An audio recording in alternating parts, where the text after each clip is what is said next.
Everybody, welcome back to our channel.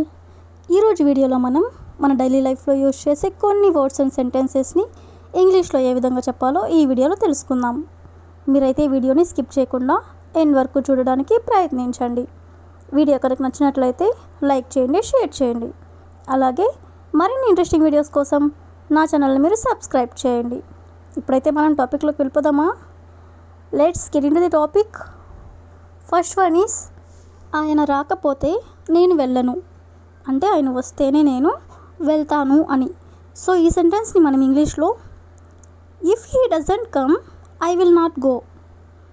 If he doesn't come అంటే ఆయన రాకపోతే I will not go అంటే నేను వెళ్ళను అని. నెక్స్ట్ వన్ ఈస్ నేను రేపు రాకపోవచ్చును, అంటే నేను రేపు రాకపోవచ్చు అని. సో దీన్ని మనం ఇంగ్లీష్లో I may not come tomorrow. I may not come tomorrow అంటే రేపు నేను రాకపోవచ్చు అని. నెక్స్ట్ వన్ ఈస్ మరో మార్గం ఏమైనా ఉందా, అంటే ఇంకేమైనా మార్గం ఉందా అని. సో దీన్ని మనం ఇంగ్లీష్లో is there any other way. Is there any other way అంటే ఇంకేమైనా మార్గం ఉందా అని. నెక్స్ట్ వన్ ఈస్ నువ్వు ఇక్కడికి ఎందుకు వచ్చావు నాకు చెప్పు, అసలు నువ్వు ఇక్కడికి ఎందుకు వచ్చావు నాకు చెప్పు అని ఇలా అంటూ ఉంటారు కదా. సో దీన్ని మనం ఇంగ్లీష్లో tell me why did you come here. Tell me అంటే చెప్పు, నాకు చెప్పు. Why did you come here అంటే నువ్వు ఇక్కడికి ఎందుకు వచ్చావు అని. Tell me why did you come here అంటే నువ్వు ఇక్కడికి ఎందుకు వచ్చావు నాకు చెప్పు. నెక్స్ట్ వన్ ఈస్ నేను నిన్ను ఎక్కడో చూశాను కానీ గుర్తు రావడం లేదు. నేను నిన్ను ఎక్కడో చూశాను కానీ గుర్తు రావడం లేదు. మనకి ఎవరైనా న్యూ పర్సన్స్ మీట్ అయినట్లయితే మనం ఇలా అంటూ ఉంటాం కదా చాలా జనరల్గా. సో దీన్ని మనం ఇంగ్లీష్లో I saw you somewhere but can't remember where. I saw you somewhere అంటే నేను ఎక్కడో చూశాను బట్ కాంట్ రిమెంబర్ వేర్ అంటే ఎక్కడ చూశానో గుర్తులేదు అని. నెక్స్ట్ వన్ ఈస్ వాళ్ళు ఎప్పుడు వెళ్ళిపోయారో మీకు తెలుసా, అంటే వాళ్ళు ఇక్కడ నుండి ఎప్పుడు వెళ్ళిపోయారో మీకు తెలుసా. సో దీన్ని మనం ఇంగ్లీష్లో do you know when they left.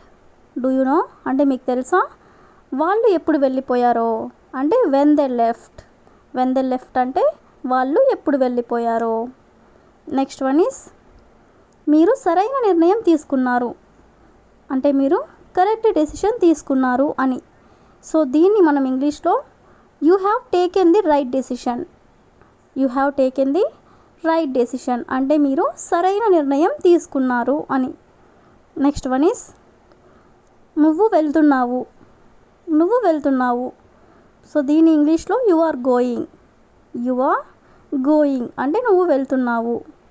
Next one is దీన్నే మనం నువ్వు వెళ్తున్నావా ఇలా అడగాలనుకున్నప్పుడు are you going. Are you going అంటే నువ్వు వెళ్తున్నావా. అదేవిధంగా నువ్వు ఎక్కడికైనా వెళ్తున్నావా. నువ్వు ఎక్కడికైనా వెళ్తున్నావా ఇలా అడగాలనుకున్నప్పుడు ఆర్ యూ గోయింగ్ సమ్వేర్ అంటే నువ్వు ఎక్కడికైనా వెళ్తున్నావా. నెక్స్ట్ వన్ ఈస్ నీకు ఏదైనా కావాలా, అంటే ఎవరికైనా ఏదైనా కావాలా అని అడగాలనుకున్నప్పుడు దీన్ని మనం ఇంగ్లీష్లో do you need anything. Do you need anything అంటే నీకేమైనా కావాలా. నెక్స్ట్ వన్ ఈస్ నువ్వు ఎవరితో వెళ్ళావు. నువ్వు ఎవరితో వెళ్ళావు దీన్ని ఇంగ్లీష్లో who did you go with. Who did you go with అంటే నువ్వు ఎవరితో వెళ్ళావు అని. నెక్స్ట్ వన్ ఈస్ నీకు బోర్ కొడితే టీవీ చూడు. నీకు బోర్ కొడితే టీవీ చూడు. సో దీన్ని మనం ఇంగ్లీష్లో if you feel bored watch TV. If you feel bored అంటే నీకు బోర్ కొడితే వాచ్ టీవీ అంటే టీవీ చూడు అని. నెక్స్ట్ వన్ ఈస్ నీకు బోర్ కొడితే బయటికి వెళ్ళు. నీకు బోర్ కొడితే బయటికి వెళ్ళు. దీన్ని కూడా మనం ఏ విధంగా చెప్పాలంటే if you feel bored go out side. If you feel bored అంటే బోర్ కొడితే గో అవుట్ సైడ్ అంటే బయటికి వెళ్ళు అని. నెక్స్ట్ వన్ ఈస్ అదేవిధంగా నీకు బోర్ కొడితే సినిమా చూద్దాం అంటే ఇద్దరం కలిసి సినిమా చూద్దాం అని. సో దీని ఇంగ్లీష్లో ఇఫ్ యూ ఫీల్ బోర్డ్ అంటే నీకు బోర్ కొడితే లెట్స్ వాచ్ ఏ మూవీ అంటే సినిమా చూద్దాం. నెక్స్ట్ వన్ ఈస్ మీతో మీ ఫ్రెండ్ కూడా వస్తూ ఉన్నదా, అంటే మీతో పాటు మీ ఫ్రెండ్ కూడా వస్తూ ఉందా అని. సో దీని ఇంగ్లీష్లో is your friend coming with you, is your friend coming with you అంటే మీ ఫ్రెండ్ కూడా నీతో వస్తూ ఉందా. నెక్స్ట్ వన్ ఈస్ నువ్వు ప్రతి ఒక్కటి విన్నావా అంటే మేము ఏదైతే మాట్లాడుకున్నావో అది నువ్వు ప్రతి ఒక్కటి విన్నావా. సో దీన్ని ఇంగ్లీష్లో did you listen everything, did you listen everything అంటే ప్రతి ఒక్కటి నువ్వు విన్నావా అని.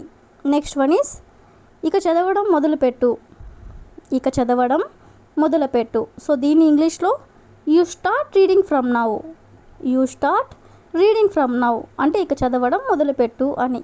నెక్స్ట్ వన్ ఈస్ కష్టపడి చదువు అంటే కష్టపడి చదువుకో అని. సో దీని ఇంగ్లీష్లో స్టడీ హార్డ్, స్టడీ హార్డ్ అంటే కష్టపడి చదువు అని. నెక్స్ట్ వన్ ఈస్ త్వరగా తిని ట్యూషన్కి వెళ్ళు అంటే త్వరగా తినేసి ట్యూషన్కి వెళ్ళు. పిల్లలతో ఇలా అంటూ ఉంటారు కదా. సో దీన్ని మనం ఇంగ్లీష్లో you eat quickly and go to tuition, you eat quickly అంటే త్వరగా తినేసి నువ్వు అండ్ గో టు ట్యూషన్ అంటే ట్యూషన్కి వెళ్ళు అని. నెక్స్ట్ వన్ ఈస్ నిన్న నువ్వు ఎక్కడ ఉన్నావు అంటే నిన్న నువ్వు ఎక్కడికి వెళ్ళావు అని. సో దీన్ని ఇంగ్లీష్లో where were you yesterday, where were you yesterday అంటే నిన్న నువ్వు ఎక్కడ ఉన్నావు అని.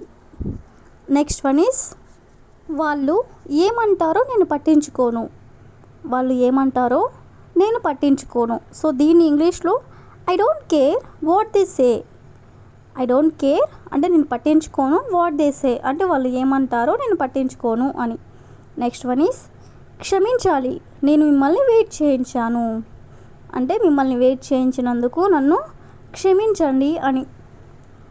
సో దీన్ని మనం ఇంగ్లీష్లో I am sorry I have kept you waiting, I am sorry అంటే క్షమించాలి, I have kept you waiting అంటే మిమ్మల్ని వెయిట్ చేయించాను అని. సో నెక్స్ట్ వన్ ఈస్ ఆమెకు ఎందుకు అంత అహంకారము, ఆమెకు ఎందుకు అంత అహంకారం అని ఇలా అంటూ ఉంటారు కదా. సో దీన్ని మనం ఇంగ్లీష్లో why is she so rude, why is she so rude అంటే ఆమెకి ఎందుకంత అహంకారం అని. నెక్స్ట్ వన్ ఈస్ నేను మీ పనే చేస్తున్నాను, నేను మీ పనే చేస్తున్నాను. సో దీన్ని మనం ఇంగ్లీష్లో I am doing your work, I am doing your work అంటే మీ పనే నేను చేస్తూ ఉన్నాను అని. నెక్స్ట్ వన్ ఈస్ అతడు ఎప్పుడు బయటికి వస్తాడు అంటే అతను ఎప్పుడు బయటికి వస్తాడు ఇలా అంటుంటారు కదా. సో దీన్ని ఇంగ్లీష్లో when will he come out, when will he come out అంటే అతను ఎప్పుడు బయటికి వస్తాడు. That's all for today. I will ask a question for you. పద ఇంటికి వెళ్ళి మాట్లాడుకుందాం, పద ఇంటికి వెళ్ళి మాట్లాడుకుందాం. If you know this one in English please comment in the comment section. Thank you for watching.